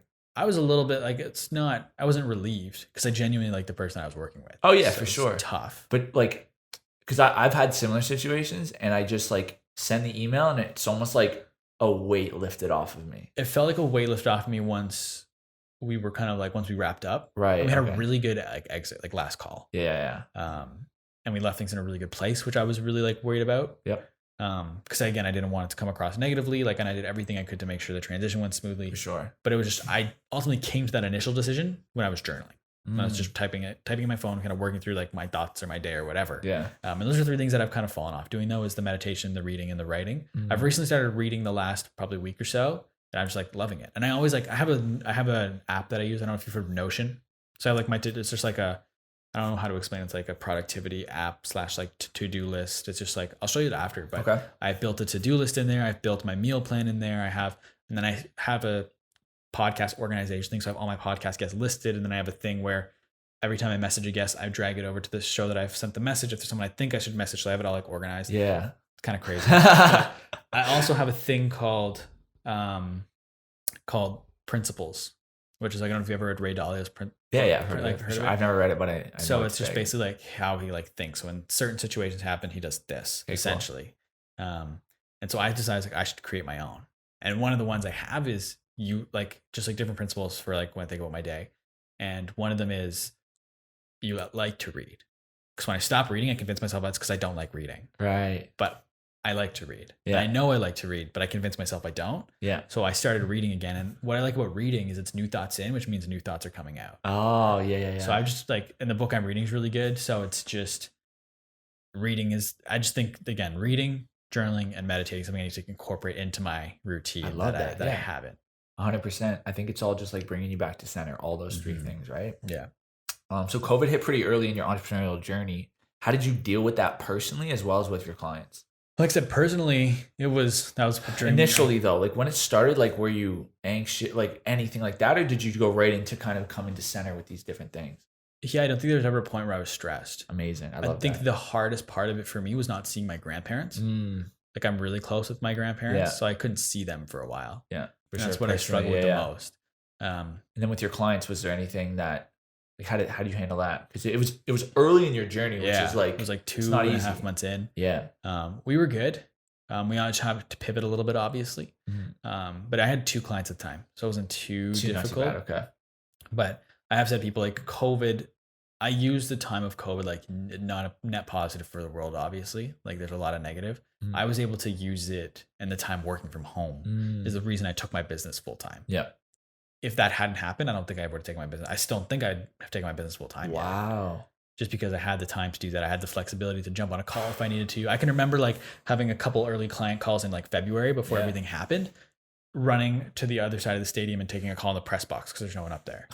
And just like, I just don't think I would have been able to do both, but I had the flexibility. If a client needs to talk to me in the middle of the day, I can do that. I don't have to make like a special exception to do it. Exactly. So I think that helped me take things full time. And also because it ultimately canceled the season, but it pushed the start date of the season back and back. Yeah. So the work we were doing wasn't towards a season. So it's not like the work was ratcheting it up as much as it normally would. I like what you said about time, right? Like when COVID initially hit, I was looking for the silver lining, and that was the biggest obvious one to me is like, we all live in psychotic, chaotic lives, constantly busy, constantly interacting. And you never, ever get a gift of time. Your life typically just becomes more crazy and more busy. And so I was like, wow, the world is about to slow down. We're all about to isolate. We're all about to have time, the most valuable asset. So it became a question of like, what are you going to do with that time? I think that's another thing that probably helped me in terms of like when I was saying I was calm, is I had no FOMO, which once COVID hit. Yeah. And I feel like that's something I often have because I feel like in order to work the job I used to work, start this business, do my podcast, one of the sacrifices I've made to do that is a social life. Yeah. Like I'm not as social as I used to be. I used to be very social. Interesting. Okay. Not as much as I used to be. Yeah. But once COVID hit, no one was together. No one was doing anything. There wasn't that feeling of FOMO. Okay. Of like, am I missing out on like my reckless years of my early 20s to do this? You are pretty reckless. But yeah, no, so I was just saying how it's just like when once COVID hit, there was no FOMO. Right. And that probably helped me calm down a little bit. Yeah. And it's just with not having to worry about really having no time for a social life, not doing this business, plus the extra time is what enabled me to actually launch the business, take it full time. I love that. That's amazing. So outside of business then, what is something you're developing on personally, and why do you want to develop it? I know we just talked about the reading, the journaling, and the meditation, but maybe something different that people don't normally do, or that something that maybe just you love. Like, are you canoeing or like doing this type of, you know what I mean? Like something different. Is there anything that you're working on personally that like sparks your interest? I don't think so. Yeah. I mean, I've started to slowly fall in love with video games again, which is No something I used to way. really like. What are you playing? I just finished The Last of Us 2. Okay, cool. So The Last of Us 1 is my favorite game of all time. Yeah. And so Last of Us 2 came out. I was like, I haven't bought a game at full price right when it came out. I couldn't tell you when last What time made you do that? The Last of Us 2 came out. Okay. So I was But what made you do that? maybe buy it? Yeah. Just with it being my favorite game of all time, I knew I've known. Did you fall in love with it again? Oh, it was, so once I knew it was coming out, Yeah. Hallie had never seen the first one. Okay. So Hallie is totally cool to sit down and watch video games like a movie. No way. So I replayed the first one, Yeah. and then there was like an expansion I never played, which is like fills in a big gap. It fills in a gap in the story that's like referenced but never shown. Yeah. So I bought that, played that, and then I played the second one, and I was just like hooked. Like it was so good, and the reaction to the game, like on a global scale, is very divided. Right. It's either people are giving it 5 out of 5 stars or 0 out of 5 stars. Okay. I'm in the 5 out of 5 stars Sounds category. like it was so good. It was so much fun. And then I like downloaded this podcast, which is another side topic. I think podcasts are a great medium to help with consumer retention, but that's a conversation for another day. Yeah. But I did listen to this podcast and they're like giving behind the scenes stories of both the first and the second game, and just like filling in like more gaps and telling how the story could have gone and how it almost went and how they changed it at the last minute. Yeah. And it's just been, video games is something that's caught my eye more. Like I used to love video games. Yeah. For the last generation of games, I have over 100. Because I would just go to the store. I've watched reviews on every single game in this store. I know what I want. I know when a game's like a good price for a game, I'll buy it. And like, I love that. I used to be super into games. Yeah. It's worrisome slightly because I know how much time it takes.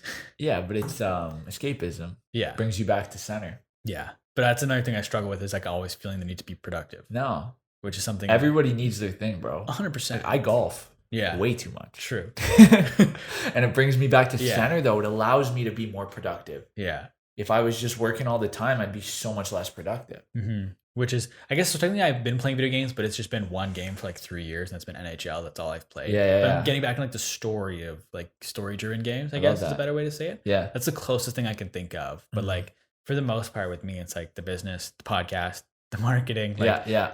But that's just who I am. Like I remember after your talk, we went to Maddie and we just all just like sat around a table for like probably like 12 of us. It was so good. So fun. But all we talked about was like, we talked about like marketing and business and all this stuff.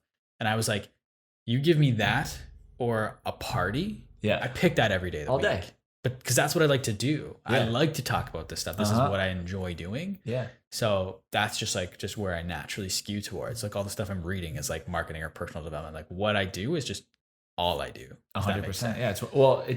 You're lucky that what you do for a living aligns with your passions and your love, right? Allows you to be happy. Mm-hmm. So speaking of happiness, as you grow and learn, I'm sure your vision for your personal future changes. Not like necessarily business future, but your personal future. So how has it changed over time? What does it look like today? Like as you experience things and be like, oh, that makes me happy. Oh, I like that. Like what type of like personal life do you want to build if you have a vision for that? I have no idea. No idea, eh? None. And any nuances? Like, do you love Ottawa? Or do you want to travel a ton? Or do you want like a sick car? Or do you just want to like, do you know what I mean? Like, I don't need a sick car. Yeah. Which is funny because my brother's huge into cars. So I was asking me and like, but that's just no desire. I've never operated with I've never operated with a long-term plan ever. Yeah. Like I started like when I want to start this business, that was about as far as it got in terms of long-term plan. I was like, I want to start a business. Yeah. But that's as far as it's gotten. Yeah. I don't know what 5, 10 years, 15 years down the road, what I want that to look like. I have no idea. Yeah, like what I was getting at is like just like pieces that are like, oh, I really think like that's going to be something that I want. I'll give you one that I realized like 3 days ago. I was sitting in my car about to go somewhere and it was raining. And it was like, I realized how much I loved the rain and how much I loved almost like being outside of the house and having rain around me. And I just realized, I was like, man, I would love, like, when I get my first home, for it to be close to the city, but maybe like 15 minutes out, 20 minutes out in nature with no like immediate neighbors, maybe like, throw a rock and hit them, but to somewhat away, and like almost have like a part of my house that is outside, but with a roof covering it, where I could just go outside if it's raining and like sit outside and like listen to the rain and be one with nature, breathe fresh air. Like, that stuff is like, I love it. I always work with the window open just because I need fresh air, not because like I like the temperature outside or anything. So just like little nuances like that I'm like, oh, I think that'll be where I go. That's interesting. And nothing, eh? I don't know. Which is cool too. It's something I need to probably think on more. Yeah. But like, I'm not tied to Ottawa. Yeah. I know that. Back to the point of me being close to my grandparents, though, I don't think I would ever get too far. Yeah, for sure. Like the one thing we were talking about before moving into this new apartment was like, but I think this might have been before COVID. Maybe it was during COVID, like post COVID. Do we move to Toronto? Because the prices are getting so close, Ottawa, Toronto, that like we could probably just get a little bit more in Toronto. We can afford it and live in Toronto. And like, but the intent was like, part of that conversation was 3 weeks in Toronto. 1 week I'd train back and stay with my grandparents. Wow. So it's like, I don't want to. Real love. Yeah. You got to be with them. I've lived with my grandparents growing up a lot. Yeah, for sure. I lived with them when I first was born. I was in and out of the house growing up. When I moved back here to go to school, I lived with them for 2 years. Wow. So it's just like, I'm back there as often as I can be, which is actually, now that you say that, now that as I'm talking, one thing I have said, I never actually said it publicly. I haven't told my family yet. I think ultimately my goal, what that long-term vision looks like, I don't know what it looks like, but I know I want to be in a position where I can buy my grandparents' house. Interesting. I love that. Like I want, like whenever, whether they move out, like, no, I mean like whenever if they're moving out of the home or whatever it is, I want to buy the house. Yeah. Because the house was half built in 1970, 1971, and my family moved into it when it was first built. No one's ever lived in that house but my family. Wow. And then my granddad built like the other half of the house by himself. No way. So it's like, if that home came out of my family, I don't know how I would react. So I think I want to be in a position where I can buy that house. I love that. I would probably like completely flip the inside around. Yeah. But like, I think I want that house. To stay in the fam. Yeah. I love that. Yeah. That's incredible. So, in my opinion, you've had a lot of early success, being such a young man, even though it was just your birthday yesterday. Happy birthday, Jacob. What are some of the key things that you would attribute to your early success? It could be people, it could be mindset, it could be personal things that you do, it could be your environment. Like, what are just these things that you would have to attribute your early success to? I think people is one of them. You want to shout out a few? Hayden Cashion. Not me, other than me. But you were the first person I thought of. Really? Yeah. Fuck off. No. Yeah. Are you serious? Yeah. That's super nice of you to say. Yeah. I think you've been an important part of my journey so far. I think you obviously, Hallie, she's probably upset that I didn't give her first. Yo, we're going to re-record this one. No, but like,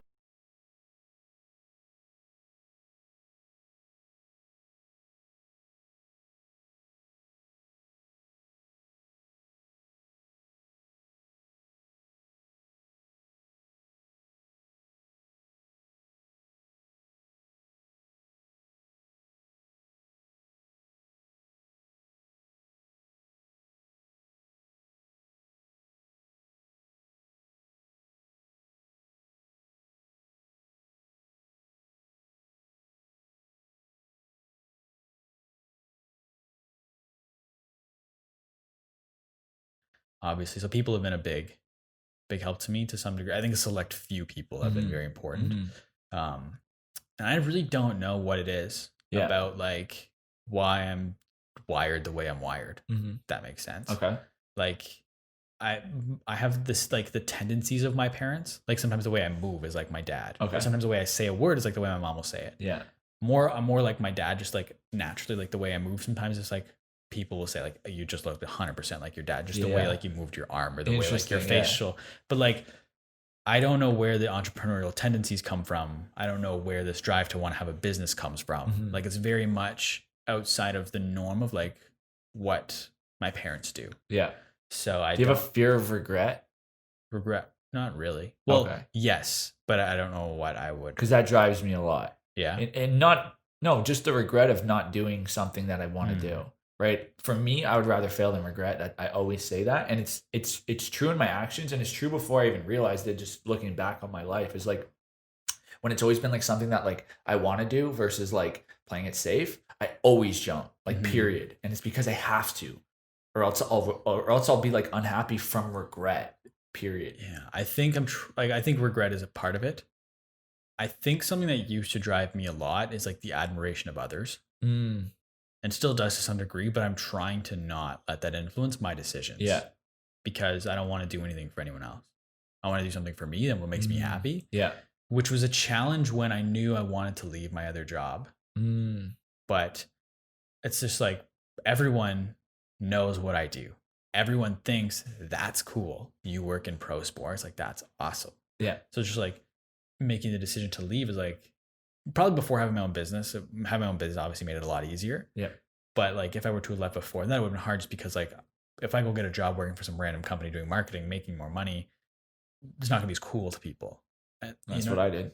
Yeah, but it's just so like, I was basically a loser. But it's like I always just wanted like admiration of other people, if that makes sense. Yeah. But like sure. I said, it's something I'm trying. Like I'm not doing the business for admiration of other people. I'm doing that for me. Yeah. It's definitely a personal decision. I think admiration though of from other people is not necessarily a bad thing to chase because they only admire you for good things, if that makes sense. Like no one's gonna admire you necessarily for making the most money and shit. Like that's not admiration, right? Admiration, I think, is like to the core of who you are. That's why they admire you, right? They could think you're successful, but they might not admire you if you did it the wrong way. Like I really think admiration is based on like good principles, because I love admiration, but it's because I also know it's real, right? I know if you peel back the layers, it's not a facade, and so I don't know.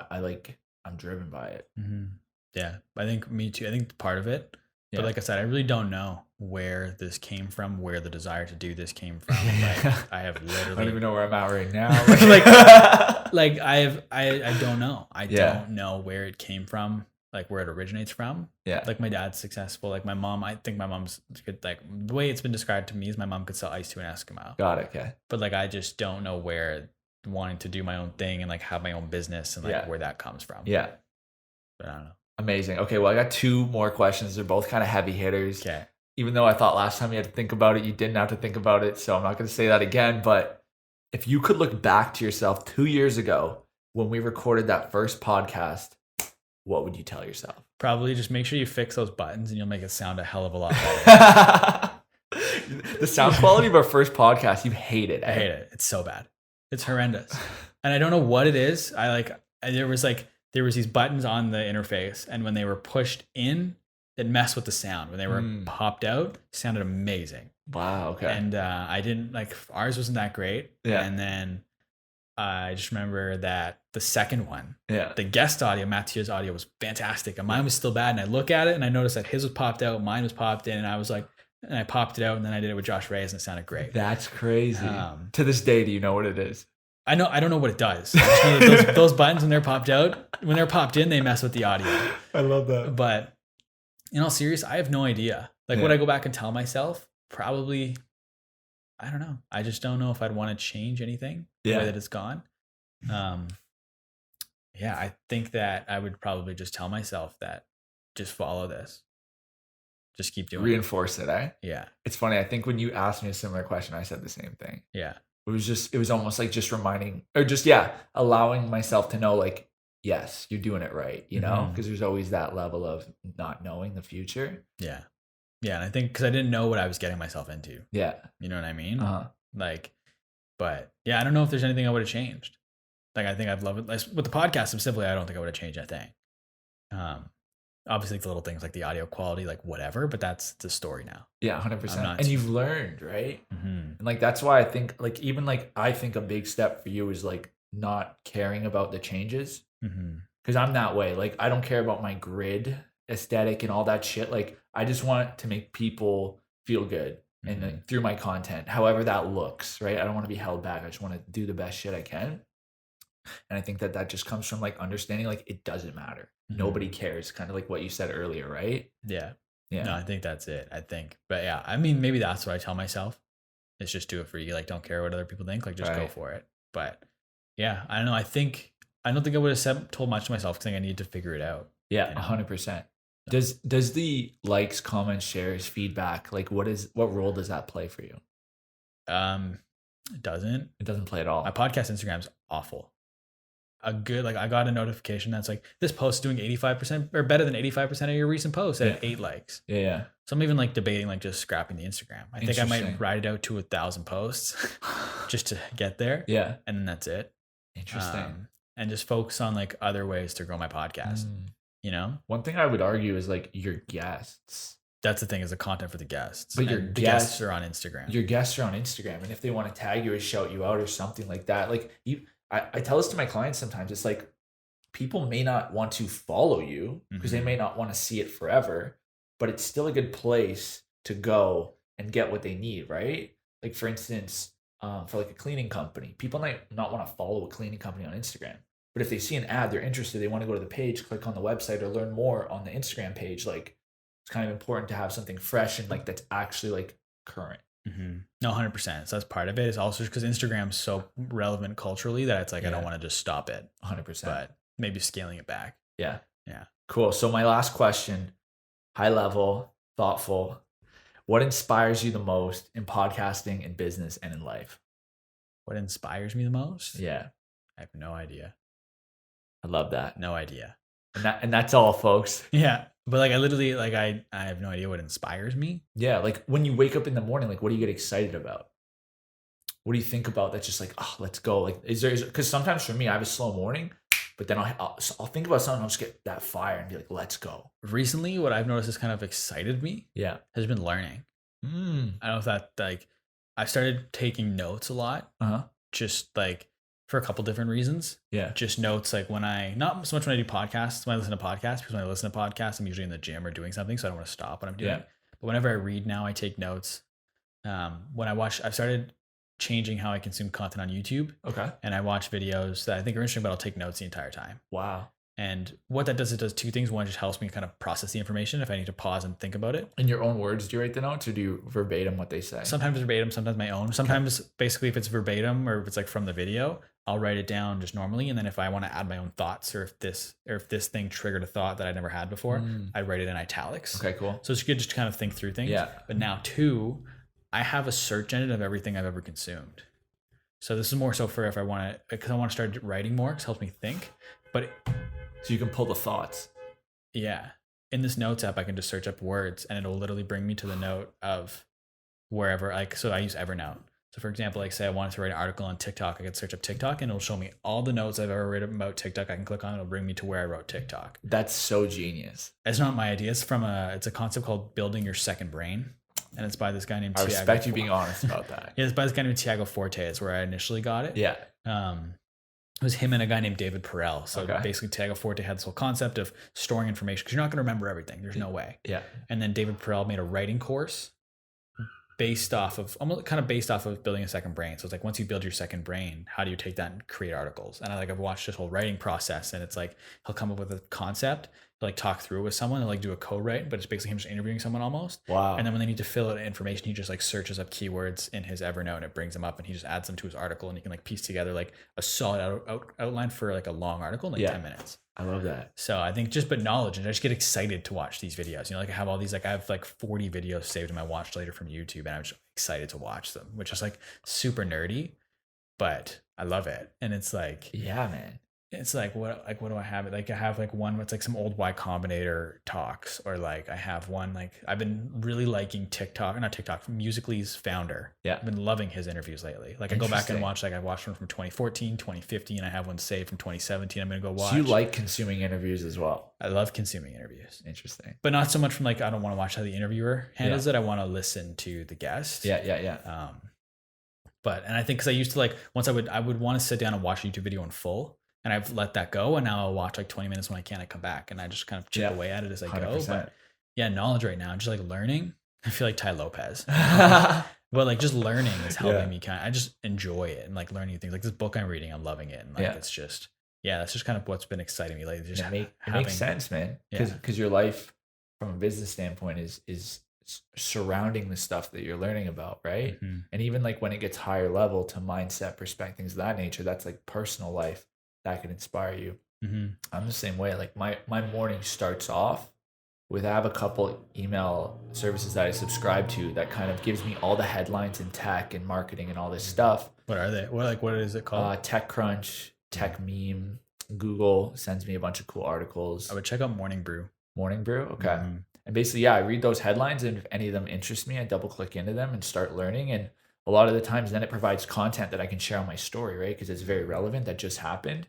And then if there's like an interesting insight, right? Like how I forget what the company is, but they were doing what Uber Eats did, where Uber Eats just bought Postmate, and it was similar, but it was already like an Uber company that created their own kind of food delivery company internally. And then what they were doing is creating a company that gives all other products like pharmaceuticals and toilet paper and all the other stuff that you need in your house. But they were building facilities. They weren't just like setting up the infrastructure for drivers to go to like Shoppers Drug Mart and pick it up. Like they're actually building their own stores that are just going to deliver direct.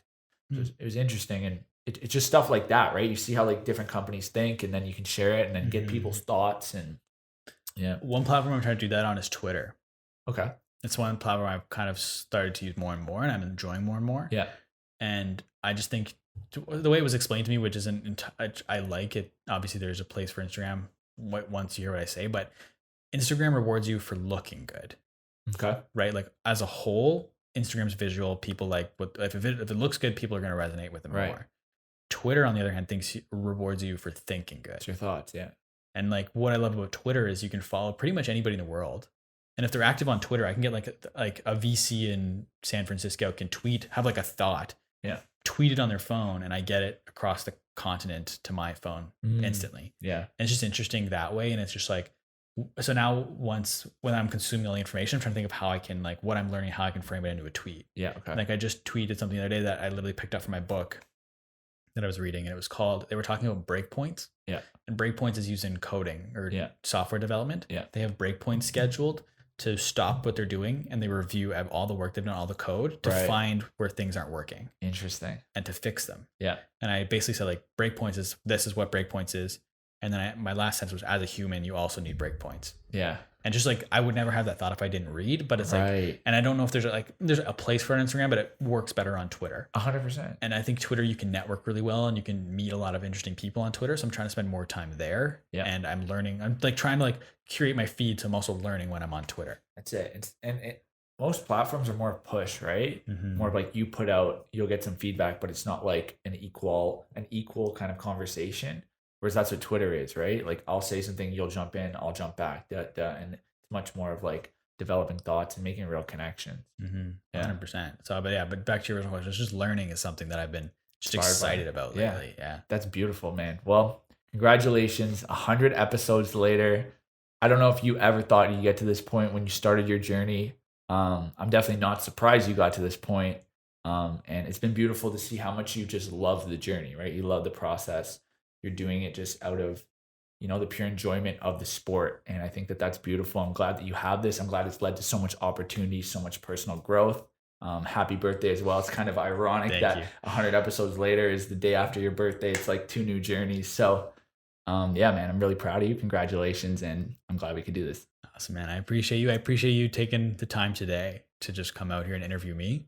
And I appreciate all the support through my business and my podcast that you've given me over these last couple of years. I really appreciate it.